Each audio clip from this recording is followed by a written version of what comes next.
Estamos aqui no CIMEX fazendo a avaliação desse 2014, projetando os próximos anos. E aí o tema é sempre a mesma. Eu sei que tu tem um trabalho muito grande em cima da área de emprego, de renda, de produtividade, de tentar encontrar um equilíbrio entre o capital e o trabalho para que todo mundo ganhe, a comunidade ganhe, o empresário, o funcionário, a turma toda. E isso está ficando cada vez mais complexo. Parece que a coisa não consegue evoluir. Há sempre um aumento de custo, em vez de diminuir e a gente ser mais competitivo. O problema é que quando se gasta mais, né, daquilo que se ganha, daquilo que se arrecada, é isso que acontece. Eu acho que o mau exemplo começa, sem dúvida, com o governo, né? O desequilíbrio, o descontrole, principalmente das contas públicas, né? Cada vez se arrecada mais, mas se gasta mais.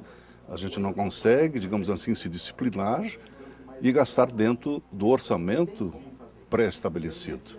Se pré-estabelece um orçamento, mas depois há que haver, digamos assim, controle sobre esse orçamento, disciplina sobre esse orçamento, coisa que, infelizmente, o setor público não tem.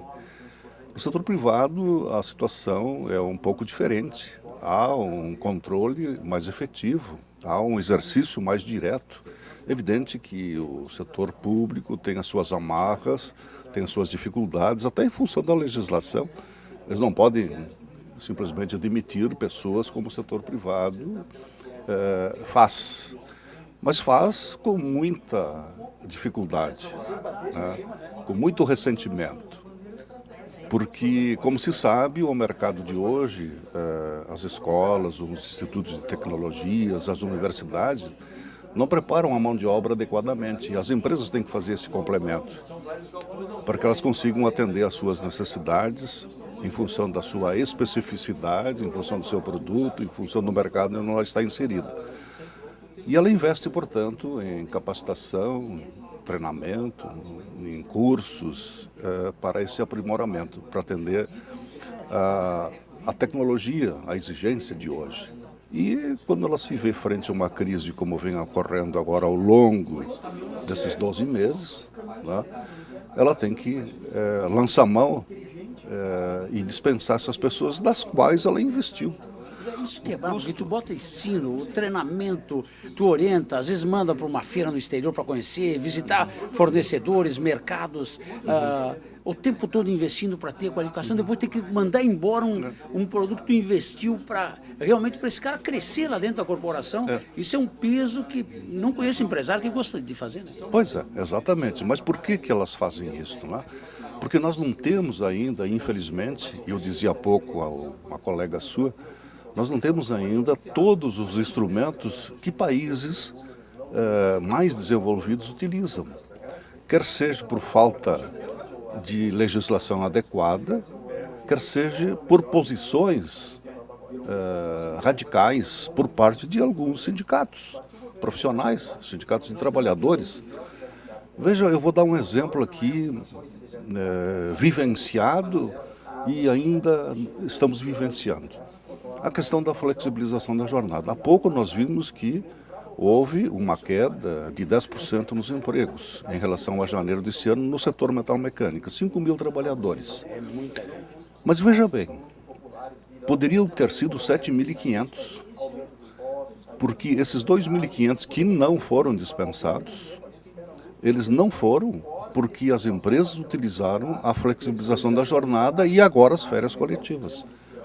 E poderiam continuar utilizando a flexibilização a partir do retorno das férias, lá pela metade de janeiro, se a convenção o permitisse, coisa que ela não permite. Nós deveríamos ter a flexibilização da jornada durante os 12 meses. Mas por posições que não vem ao caso aqui discutir, mas posições do Sindicato dos Trabalhadores, eles não querem ampliar e estender essa flexibilização por 12 meses.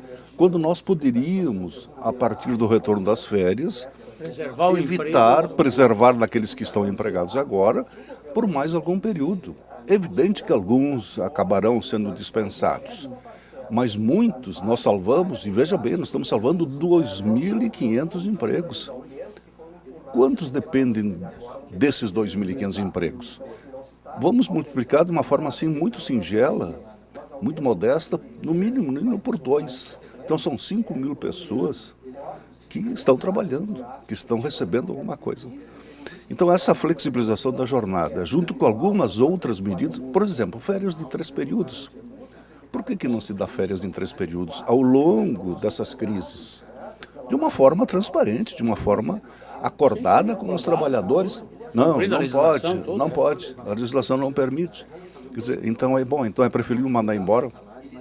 Aí você corta da própria carne todo aquele investimento que há pouco nós comentamos, aí você tem que jogar fora. Mas olha, o trabalhador, o empregador, não é masoquista. Quer dizer, eu acho que ele não gosta de jogar dinheiro fora. Pelo contrário. O custo para demitir danado e depois o custo para demitir. E depois, na recomposição dos seus quadros, certamente estas pessoas que foram dispensadas, você não vai mais identificá-las, localizá-las, entende? Elas foram para outros destinos, quem sabe muito piores, via de regra, sim, entende? E aí você tem que começar de novo, com outras pessoas, capacitar de novo. Então veja o quanto a empresa perde, mas não é só a empresa que perde, é o trabalhador que perde, é o trabalhador que entra em conflito com crises existenciais pelo desemprego, e é a sociedade como um todo que perde. Então vai lá para o seguro-desemprego, do qual há pouco se falou, 35 bilhões, quando nós sabemos que também tem muita farsa nesse seguro-desemprego. Tem gente que força a demissão, nesses momentos de crise ainda existem esses. Veja que 1/3 das demissões sem justa causa são provocadas. Só para receber o quê? Fundo de garantia, receber os 40% do fundo de garantia, os 5 meses de seguro-desemprego. Dá um exemplo. Um trabalhador que é muito fácil no nosso setor aqui em Caxias, ganhar como média R$2.000 por mês, ele trabalhando 3 anos na mesma empresa, e depois forçando a demissão, com o fundo de garantia, com os 40% sobre o fundo de garantia, mais o aviso prévio e mais os 5 meses de seguro-desemprego, ele pode se dar o luxo de ficar em casa 9 meses e 17 dias, ganhando os mesmos 2.000. Então essas são as facilidades, por um lado, que a nossa legislação oferece, sem aperfeiçoamento, sem, digamos, criatividade, sem, digamos assim, um desenvolvimento para a sociedade. Porque se há desemprego, é justo que o trabalhador tenha algum tipo de proteção. Nós não estamos contra o seguro-desemprego. Mas neste período do qual ele está usando e utilizando e usufruindo do seguro-desemprego, ele precisaria fazer alguma coisa. Se capacitar, fazer um curso. Tem países que os trabalhadores, por exemplo, trabalham para o setor público, para comunidades. Entende? Agora, aqui no Brasil, como nós carecemos e falamos de produtividade a todo momento, e falamos de capacitação, que a nossa mão de obra não está suficientemente capacitada, por que não se capacita essas pessoas? Até porque, quando a pessoa perde o emprego, via de regra, ele, durante o dia, tem todo o expediente livre, porque as pessoas... Fazer uma economia informal, alguma coisa... Exatamente. Então ele fica trabalhando, às vezes, né, na atividade informal, sujeito às intempéries, digamos assim, acidentes, essa coisa toda, esses infortúnios, né, e sangrando os cofres do governo. Então deveria vir, sim, uma iniciativa, um controle, e essa foi a nossa sugestão dada a alguns políticos, né? Sugestão aqui do CIMEX, no sentido de que haja um maior controle do fluxo de recursos para o seguro-desemprego e que o trabalhador, nós temos durante o dia SENAI, escolas públicas, estaduais, municipais e federais, existe durante o dia ociosidade, há salas de aulas, há classes, digamos assim, desocupadas, quando nós poderíamos montar um grande sistema, está aí o Pronatec que tem recursos para isso, montar um grande sistema de capacitação de acordo com a vocação de cada trabalhador que perde o emprego. Então, ele trabalhou, perdeu o emprego, vai para o seguro-desemprego, muito bem, agora você vai se capacitar. Se eu tenho uma profissão, vou tentar aprender uma outra, aí eu tenho mais chance no mercado, gente, ou vou aperfeiçoar aquela profissão da qual eu abracei, né? Sem dúvida nenhuma. Vamos tentar se desenvolver, todo o país ganha com isto, entende? E se ele não foi para o seguro, se ele não foi para a classe, para a sala de aula, não vai receber o segundo-desemprego. Não evolui, não pode ganhar mais. Se faltou a metade das aulas, vai ganhar metade do seguro-desemprego, entende? Certamente, eu tenho a impressão que isso seria um bem fantástico para a sociedade como um todo. E para o próprio trabalhador que acaba se desenvolvendo e, quem sabe, tendo mais oportunidade na sociedade. É bom para ele, é bom para a família, é bom para o mercado. É o Cimex. Passando, gradativamente a gente vai passando a mensagem, porque não está fechando a conta entre os aumentos de salário e aumento de produtividade.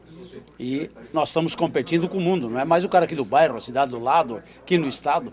O mundo está chegando aqui porque está vendo coisas que nós, às vezes, não estamos enxergando.